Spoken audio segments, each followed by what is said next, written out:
ओ शाम तेरे नाम की जय हो।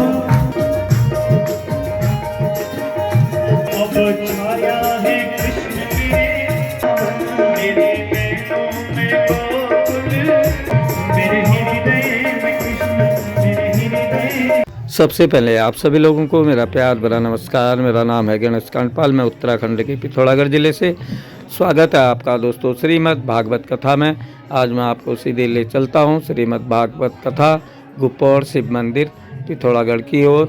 आप ब्लॉग में बने रहना। ब्लॉग अच्छा लगे तो लाइक सब्सक्राइब शेयर कमेंट अपने दोस्तों के साथ अवश्य कीजिएगा। दोस्तों ये है गुप्पौर शिवालय, शिव जी का मंदिर है। गुप्पौर तिल्लुकरी जाखनी के बीच में ये मंदिर स्थित है। आप देख सकते हैं ये मंदिर है और यहाँ पर ये माई जी की कुटिया है। अब मैं सीधे जो है मंदिर की ओर प्रवेश कर रहा हूँ और ये मंदिर का परिसर है। अब मैं मंदिर में पहुँचने वाला हूँ। आप देख सकते हैं। आप ब्लॉग में बने रहिए। दोस्तों यहाँ श्रीमद् भागवत कथा का माई जी के द्वारा जो है भव्य आयोजन किया गया है और आप देख सकते हैं ये मंदिर गेट पे मैं पहुँच चुका हूँ। अब ये है शिवालय और भी पंडित जी बैठे हुए हैं, टीका लगाते हैं और फिर आप लोगों को जो है ब्लॉग के माध्यम से श्रीमद् भागवत कथा दिखाने की पूरी कोशिश करता हूँ। आप लोग ब्लॉग में बने रहिए। ओम नमः शिवाय। ये भोले शंकर, आप भोले शंकर के भी दर्शन कीजिए। ओम नमः शिवाय। दोस्तों ये है शिवालय और अब आपको श्रीमद् भागवत कथा की ओर ले चलता हूँ। अब धीरे धीरे मैं पहुँचने वाला हूँ और ये है शिव जी का, ये है भोले शंकर के दर्शन कीजिए आप। ओम नमः शिवाय। ये दोस्तों शिवालय में शिवलिंग है और ये ज्योतिर्मय लिंग यहाँ पर जो है स्थित है और आप भोले शंकर के दर्शन कीजिए। ओम नमः शिवाय। ओम नमः शिवाय। ओम नमः शिवाय। ओम नमः शिवाय। ओम नमः शिवाय। ओम नमः शिवाय। ओम नमः शिवाय। दोस्तों अब मैं आपको सीधे जो है भागवत कथा की ओर ले चलता हूँ और शिव दर्शन के बाद आप जो है श्री कृष्ण भगवान के भागवत की कथा सुनिए। ये हैं नंदी महाराज, आप नंदी महाराज के भी दर्शन कीजिए। ये शनिदेव महाराज। दोस्तों ये है भागवत गद्दी। अब मैं सीधे आपको जो है भागवत कथा की ओर ही लिए चलता हूँ। आप ब्लॉग में बने रहना। अच्छा लगने पर लाइक सब्सक्राइब शेयर कमेंट अपने दोस्तों के साथ अवश्य कीजिएगा। जाग उठा उत्तराखंड डेली ब्लॉग। ओम नमः शिवाय। दोस्तों आप ब्लॉग में बने रहना। पांडवों के सोए हुए 5 पुत्रों को मार दिया। हम कहते हैं अष्टो सामान्य अपराध किया। अपराध तो किया लेकिन इसके पीछे भी कारण था। क्यों?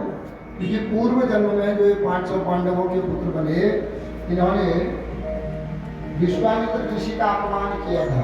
विश्वामित्र कुछ कर्म कर रहे थे तो उनकी हंसी करने लगे, उनकी निंदा करने लगे। कहा अच्छा तो मेरी निंदा कर रहे हो, जाओ मैं तुमको, तुम इतने सयाने हो गए फिर भी निंदा करना नहीं छोड़ रहे हो। क्योंकि सयाने थे, इतने जवान हो गए हो और मेरी निंदा कर रहे हो, जाओ मैं तुमको श्राप देता हूँ। तुम पांडव के वंश में जाओगे और ये जो भी होता है संसार में किसी न किसी कारण से ही होता है। राजा परीक्षित भी आज इस कथा को सुन रहे हैं। सुखदेव से कहते हैं भगवान आपने हमें यह भगवान की दिव्य कथाएं सुना करके हमारे जीवन की जो शंकाएं थी उन शंकाओं का धीरे धीरे समाधान कर दिया है। क्योंकि हमारे जीवन में बहुत शंकाएं होती है, तो बहुत शंकाएं होती है कि ये कैसे हो, ये क्या हो, ये कैसे हो। तो ये दूर कैसे हुआ? जब तक भगवान ने कथा सुनो तब तक हमारी शंका दूर नहीं होगी। तो कहाँ लिखा है कि जब तक भगवान की कथा नहीं सुनगे तब तक हमारी शंकाएं समाधान नहीं होगी। रामचरितमानस में तुलसीदास जी प्रमाण दे रहे हैं क्या? हम लोग एक बार अपनी बात को सुना उद्धार हो जाओ। एक बार गंगा मैया में ना जुड़ना या ज्ञान पर जुड़ना, बार बार सत्संग करना चाहिए। जैसे हम खाने को एक बार खाने की बार बार खाते हैं। रात तक खाए दिन में आई खाए प्याज, आई खाए 4 बजे मोमोज खाए, 8-10 बार पकौड़ खाए, घंटे तक नाश्ता करें। तो जिस प्रकार शरीर को पुष्ट रखने के लिए हम समय समय पर अन्न और जल को लेते रहते हैं। कहते हैं चाह पिए, कहते हैं छाछ पी, कहते हैं ठंड पी, कहते हैं सूप खाए, कहते हैं भात खाए, कहते हैं रोट खाए, खंड खाना। तो ऐसा है कि दिन में एक बार खावे, एक बार पीने में, दिन भर में खावे, कोई ऐसा नहीं। अगर ऐसा करेगा तो शरीर क्या हो जाएगा? कमजोर हो जाएगा। इसलिए शरीर को पुष्ट रखने के लिए हम बार बार जैसे अन्न और जल का पान करते हैं। इसी प्रकार बुद्धि को पुष्ट करने के लिए, मन को पुष्ट करने के लिए भी क्या है, बार बार सत्संग करना चाहिए, भगवान का बार बार नाम लेना चाहिए, भगवान की बार बार कथाएं सुननी चाहिए। क्योंकि सुन के क्या होता है, तभी हमारे जीवन के जो संशय हैं वो संशय भंग होते हैं। तुलसीदास जी कह रहे हैं कि जब बहुकाल करिए सत्संगा, जब बहुकाल करिय सत्संगा, जब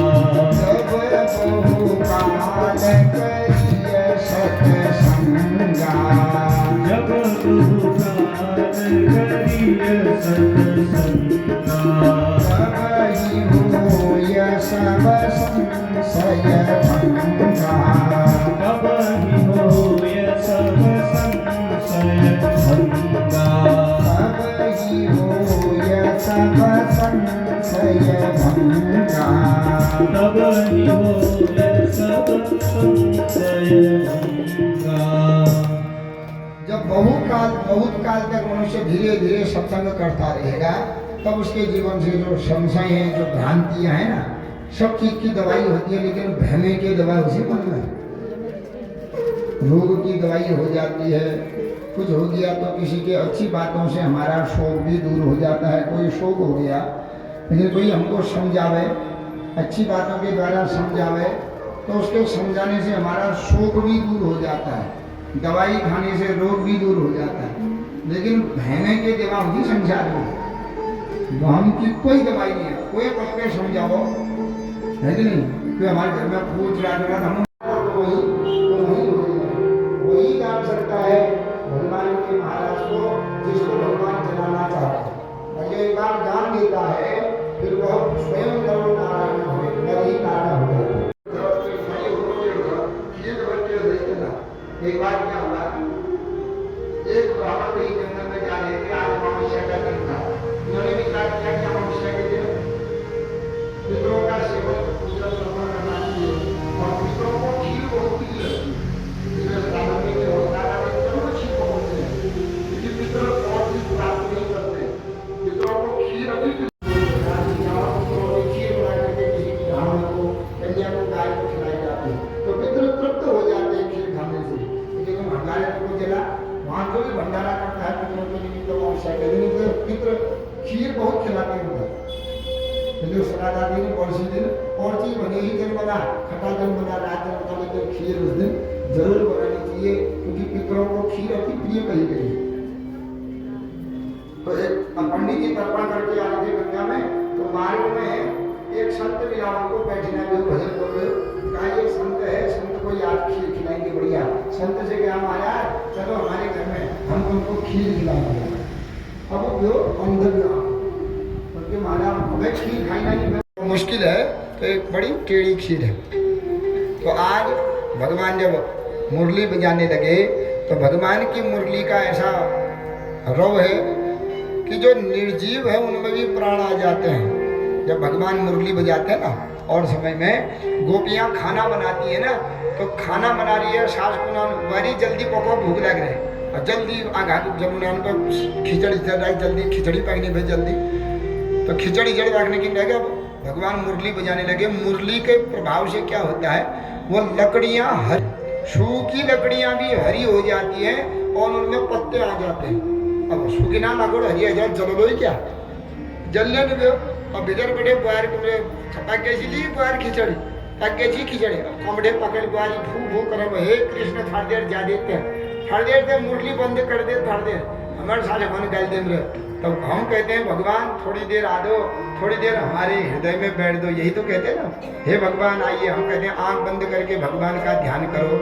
हे भगवान थोड़ी देर तो आ दो हमारे हृदय में, थोड़ी देर तो बैठ दो, हम ये मांगते हैं भगवान से। और गोपियाँ क्या कहती हैं, हे कृष्ण थोड़ी देर ज्यादा आप इन बैठे।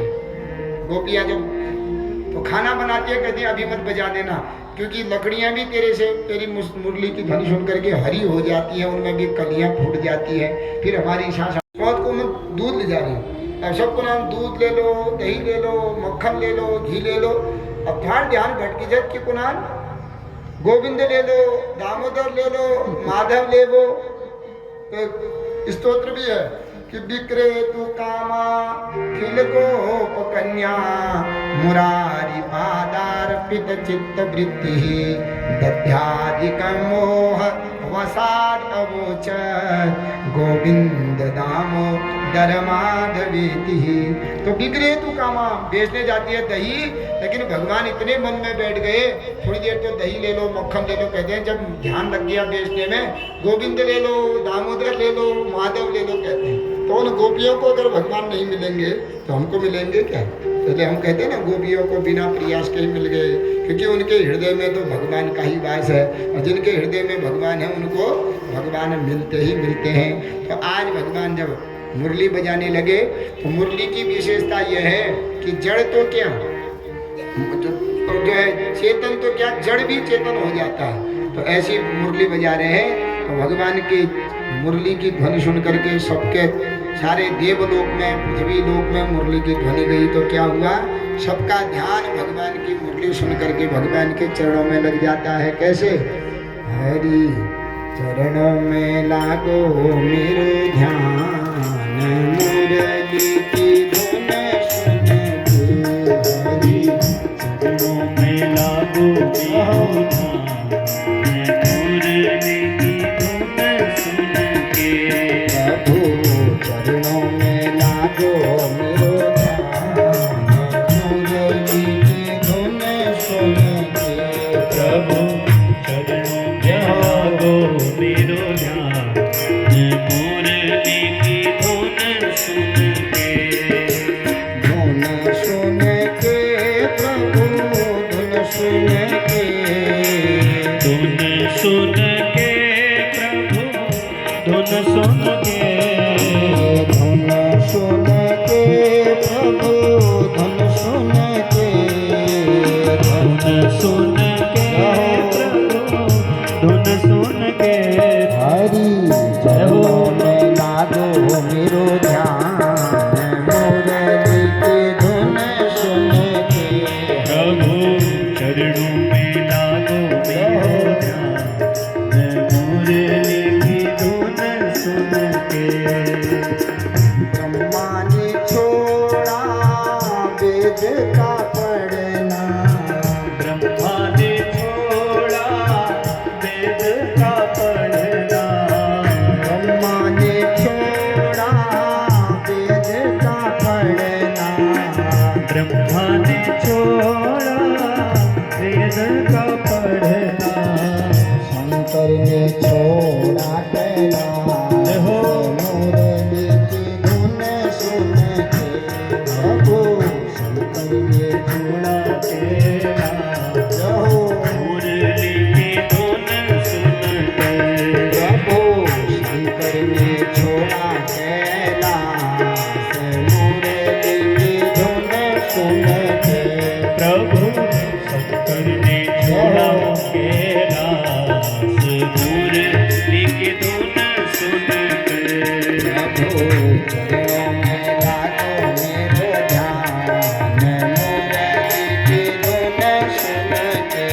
प्रभु चरणों में लागो मेरो ध्यान, मुरली की धुन सुन के।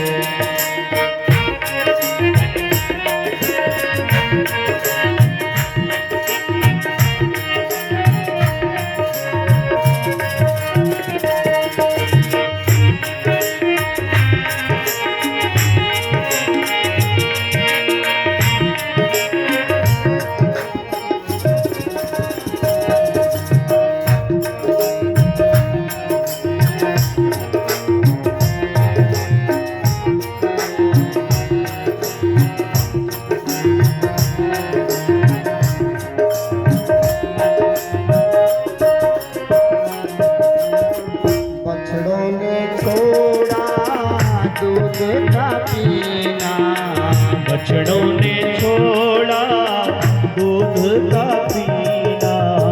बछड़ों ने छोड़ा दूध का पीना, बछड़ों ने छोड़ा दूध का पीना। गैया ने छोड़ा धान, हो मुरली की धुन सुन के। प्रभु गैया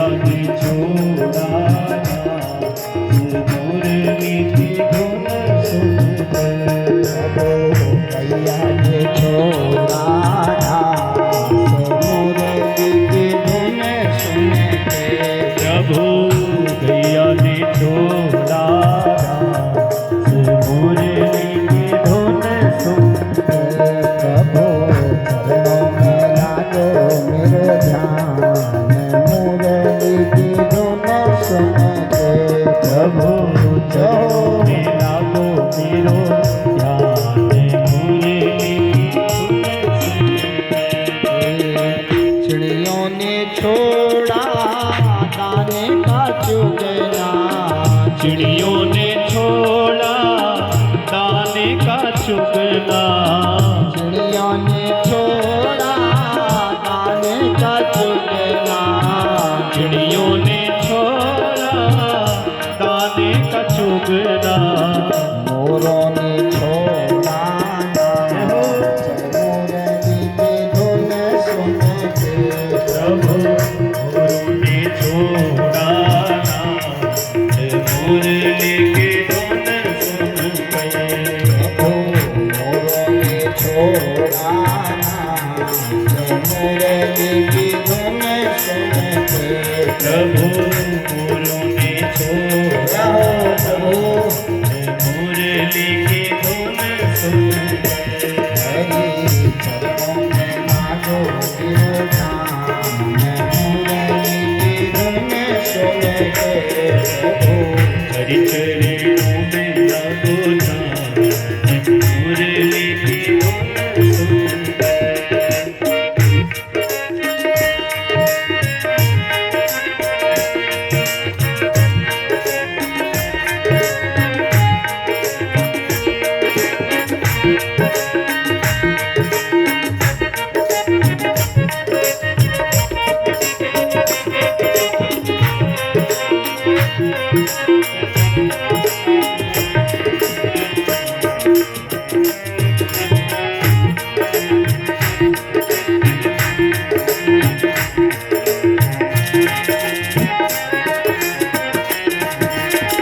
नदियों ने छोड़ा लहर का उठेगा नदियों ने छोड़ा लहर का उठना नदियों ने छोड़ा लहरों का उठेगा नदियों ने छोड़ा लहरों का उठना गोपियों ने छोड़ा घर द्वार मुरली की धुन सुन के प्रभु जोगियों ने छोड़ा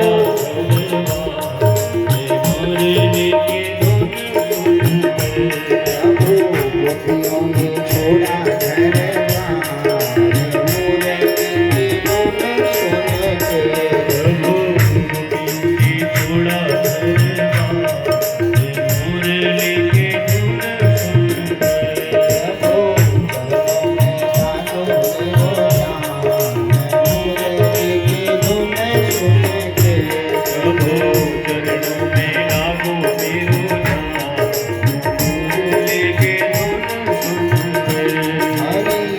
चरणों में लागो जान मुरली की धुन सुन के प्रभु हर चरणों में मुरली की